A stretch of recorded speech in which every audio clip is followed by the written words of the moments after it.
Do not run your brushed Haiboxing vehicle in gravel. This isn't only for Haiboxing vehicles, but for any brushed vehicle that has holes in it, meaning the brushed motor has vent holes for dissipating heat. That also exposes the car from getting gravel to enter the motor itself and seize, which means the motor won't work anymore. So if that happens to you and you're running the throttle and all of a sudden it stops working, and you continue to press the button and it makes a buzzing sound, that means that the motor's trying to spin. And at that point, you should stop and then figure out how to take it apart. And that's why you're watching this video. If you continue to run the throttle while it's making a buzzing noise, then it's highly likely that's gonna burn out eventually because it's trying to spin, but it's just, there's too much load and it's seized. So if you're forcing it, then it can burn out. So if it's making a buzzing sound, that's good news because that means you can clear debris and it'll continue to work. If there's no buzzing sound and it's just a flashing light and it's completely silent as you're using the throttle, then that probably most likely means that's burned out and needs to be replaced. So we're gonna go over how to replace that motor or how to access it. And I'm gonna show you a running video of what caused the problem and me running through gravel. So don't do that.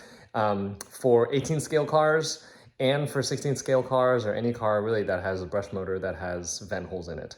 For 18 scale cars, it's a little bit more vulnerable because it's so close to the ground.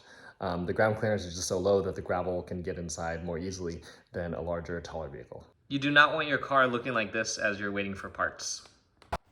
For this car, I did stop using the throttle once it stopped working and was able to clear out the debris. So the motor was working. I wasn't so lucky with the next car.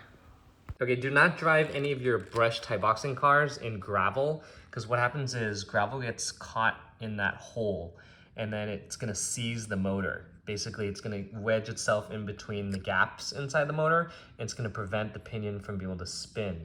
So how you can tell whether the motor burned out or whether it is not working because of debris is you're gonna have to take it apart. But one way to tell, or to start with the diagnosis, is you're gonna turn on your radio. It's looking for a signal, blinking red, and then you make sure your battery is plugged in, and then you're gonna turn on the car. And once that's on, you're gonna check your servo, so it steers. They're gonna find that it may not throttle. And you'll see that it's blinking as you're using the throttle, which means that the ESC is receiving a signal from here. So the binding is fine, but it's just not working out. Notice that there is no buzzing sound as I'm using the throttle. That means this motor is dead. We're gonna find that out soon. All right, so what we're gonna do is we're gonna remove the motor and we're gonna try to manually turn the pinion or the shaft to see if it is seized. If it moves freely, then we know that the motor is actually burnt out. If it does not move freely and it's seized, then we know there's debris in here that's just preventing the motor from moving. So what we're gonna do is we're gonna remove 11 screws, okay, to basically remove this cover so we can get access to the motor. So it's gonna be 1, 2, 3, 4, 5, 6, 7 for the shocks, 8, 9, and 10, 11. Okay, those 11 screws, once removed, will allow you to pull this T-shaped piece out. And that'll come out and you'll expose the pinion and the spur under here. A couple more screws. It's gonna be 12 and 13.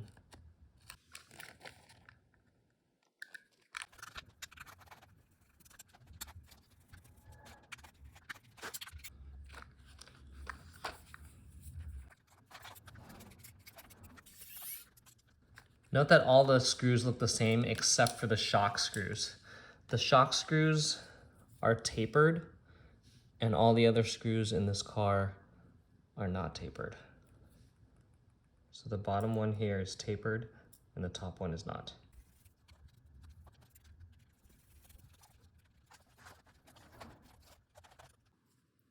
Once you remove these screws here for the bumper, it'll be a lot easier to access this screw and this screw that holds this arm in. It's hard to do on camera, but basically these screws are fairly long and they slide right out.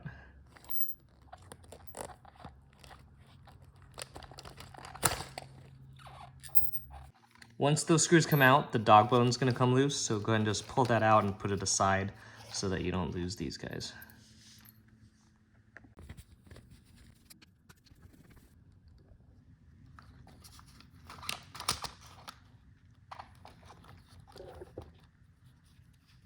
So we're gonna remove the wire here. Try to pull it by the connector rather than the wires if you can.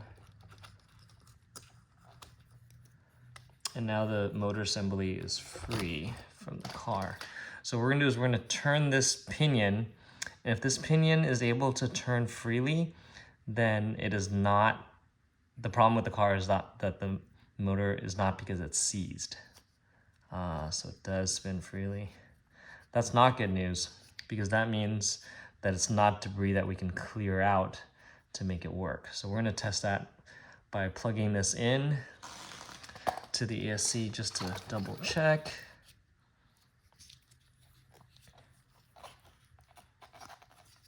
Plug in a battery. Turn the receiver on.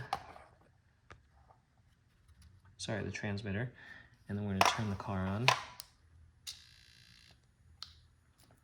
And see when we pull the throttle, whether we see movement in the pinion. No, we do not. So in this case, the motor is broken. It's probably burned out. So we know that because there's no friction here. It moves very freely. If there's debris in there, it's really hard to turn this by hand. So this means for this car, we are gonna need a new motor to make it operate. So what I'm gonna do is I'm just gonna put all the screws inside a little baggie, and if and when I ever get a new motor, then we will put everything back together. But in the meantime, I'm gonna keep this separated so I don't have to take it apart or put it back in. So there's 2 more screws that are loosened here and here. Actually, I'll leave those in there.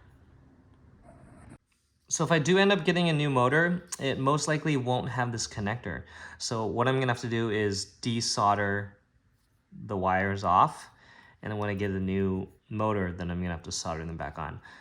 Taking note which one's positive and which one's negative. So I'm gonna leave this on here, and I'm not gonna desolder until I get the new motor if I end up doing that. Oh, and also for the motor assembly to remove, it just slides out like this. This part here goes into the groove right there. So there's no adjustability for the mesh, meaning you cannot change pinion sizes without really hacking this, because it just sits in there, and there's only one place for the pinion to sit. One more thing is it looks like the heatsink is glued on or some sort of adhesive. So I'm assuming I'm not gonna be able to knock this out, and I may need to buy a new heatsink when I get the new motor, if I decide to fix this.